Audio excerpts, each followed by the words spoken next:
شروع اللہ کا نام لے کر جو بڑا مہربان نہایت رحم والا ہے۔ ناظرین، آج کی اس ویڈیو میں ہم ایسے انسانوں کے بارے میں بات کریں گے جو مومن ہونے کے باوجود جہنم میں جائیں گے۔ یہ جاننے کے لیے ویڈیو کو آخر تک ضرور دیکھیے۔ انسان ہمیشہ سے نہیں ہے لیکن ہمیشہ کے لیے ضرور آیا ہے، اس لیے اس کو ایک ایسے گھر کی ضرورت تھی جو ہمیشہ رہنے والا ہو۔ چنانچہ اللہ تعالیٰ نے دو گھر بنائے، جنت، جہنم، اور ان دونوں گھروں میں دخول کا معیار ایمان کامل اور کفر پر رکھ دیا۔ اب جو مومن کامل ہوں گے ان کا مقام جنت ہے اور جو کافر ہوں گے ان کا مقام جہنم ہے۔ جس طرح جہنم کے اندر مصیبتیں، پریشانیاں اور مختلف قسم کے عذابات ہیں، اسی طرح جنت میں ہر طرح کی نعمتیں اور عیش و آرام کی اشیاء ہیں۔ ایک دفعہ حضور پاک صلی اللہ علیہ وسلم صحابہ کی محفل میں جلوہ فرما تھے کہ ایک شخص حاضر ہوا اور عرض کرنے لگا، یا رسول اللہ، کوئی ایسا مومن بھی ہے جو جہنم میں رہے گا؟ حضور پاک فرمانے لگے، ہاں، ایک شخص ایسا ہوگا جو جہنم کی گہرائی میں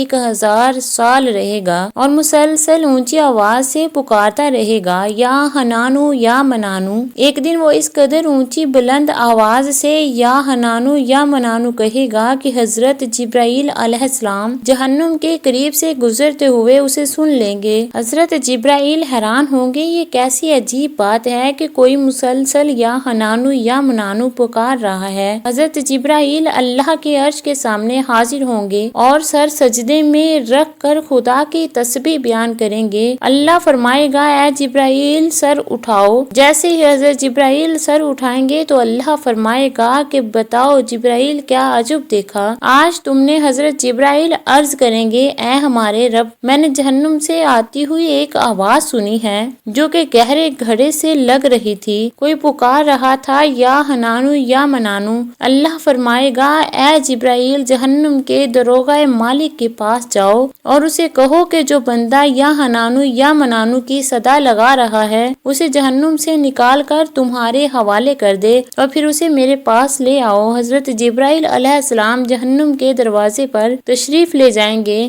دروازے پر دستک دیں گے، حضرت مالک باہر آئیں گے۔ حضرت جبرائیل علیہ السلام انہیں اللہ پاک کا حکم سنائیں گے۔ حکم سن کر حضرت مالک علیہ السلام جہنم کے اندر جائیں گے۔ ہمارے پیارے آقا صلی اللہ علیہ وسلم نے فرمایا، جیسے ماں اپنے بچوں کو پہچانتی ہے، حضرت مالک ایسے جہنم کو پہچانتے ہیں۔ اس کے باوجود آپ یا حنانو یا منانو کہنے والے شخص کو تلاش نہیں کر پائیں گے۔ باہر تشریف لائیں گے، حضرت جبرائیل علیہ السلام سے عرض کریں گے، اے جبرائیل، جہنم نے گہرا سانس لیا ہے، اس لیے کوئی سی چیز پتھر ہے، کون سی چیز لوہا ہے اور کون انسان ہے، اس کی پہچان نہیں ہو رہی۔ حضرت جبرائیل پھر اللہ کی بارگاہ میں سجدہ کریں گے۔ اللہ پاک ارشاد فرمائے گا، اے جبرائیل سر اٹھاؤ تو یا حنانو یا منانو کہنے والے کو کیوں نہیں لائے؟ جبرائیل عرض کریں گے، مولانا، داروغہ جہنم حضرت مالک نے بھی معذرت کر لی ہے، کہتے ہیں کہ جہنم نے سانس لی ہے، اس کی وجہ سے پتھر، لوہے اور انسانوں کے درمیان کوئی فرق نہیں بچا ہے، تو یہ سبھی جل کر کوئلہ بن چکے ہیں، کسی چیز کی پہچان نہیں ہو پا رہی۔ اللہ پاک فرمائے گا، جبرائیل مالک سے کہو میرا بندہ جہنم کے فلاں گڑھے میں، فلاں کونے میں اس طرح پڑا ہوا ہے۔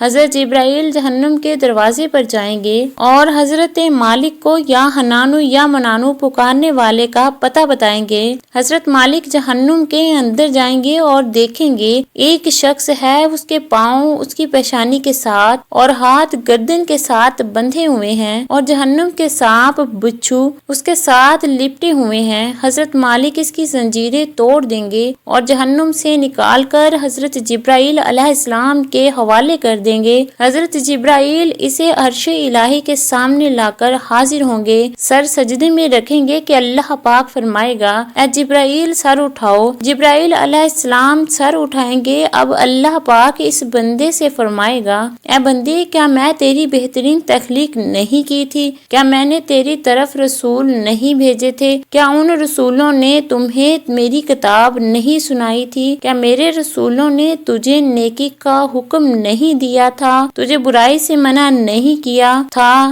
وہ بندہ ساری باتوں کو مانے گا، اقرار کرے گا، یا اللہ تو نے میری بہت اعلیٰ تخلیق فرمائی، تیرے رسول بھی تشریف لائے، انہوں نے تیرے احکام بھی سنائے۔ اللہ پاک فرمائے گا پھر تو نے فلاں فلاں گناہ کیوں کیے؟ وہ عرض کرے گا یا اللہ میں نے اپنی جان پر ظلم کیا جس کی سزا میں جہنم میں ڈال دیا گیا، اے اللہ اس کے باوجود میری امید نہیں ٹوٹی، مجھے تیری رحمت سے امید تھی، اس لیے میں یا حنانو یا منانو پکارتا رہا، مولا تو نے مجھے فضل سے جہنم سے نکالا ہے، یا اللہ مجھ پر رحم فرما دے۔ اللہ پاک فرمائے گا اے فرشتوں گواہ ہو جاؤ، میں نے اس بندے پر رحم کیا اور اسے معاف کیا۔ آئیے دوستو سب اپنا اپنا محاسبہ کرتے ہیں کہ کیا ہم میں کوئی ایسا ہے کہ جو کہہ سکے کہ میں اپنے اعمال کا حساب دے سکتا ہوں؟ اپنے اپنے گریبانوں میں نظر ڈالیے، کوئی ایسی خوبی یا نیکی جس پر ہمیں یقین ہو کہ ہمیں دوزخ میں نہیں ڈالا جائے گا۔ ہزاروں سال کی عبادتیں بھی رد ہوتی دیکھی گئی ہیں، تو بس اللہ سے دعا کرتے ہیں کہ اے اللہ ہم جانتے ہیں کہ اگر ہمارے اعمال کا سخت حساب لیا گیا تو یقیناً ہم نہیں بچ پائیں گے، ہم بے حد گنہگار ہیں، لیکن اے اللہ پاک ہم تیری رحمت کا سوال کرتے ہیں، ہم سے حساب اپنی عدل و انصاف پر نہ لینا بلکہ ہم پر اپنی رحمت اور عطا کا سایہ رکھنا۔ اے اللہ پاک ہماری دعا کو قبول فرما،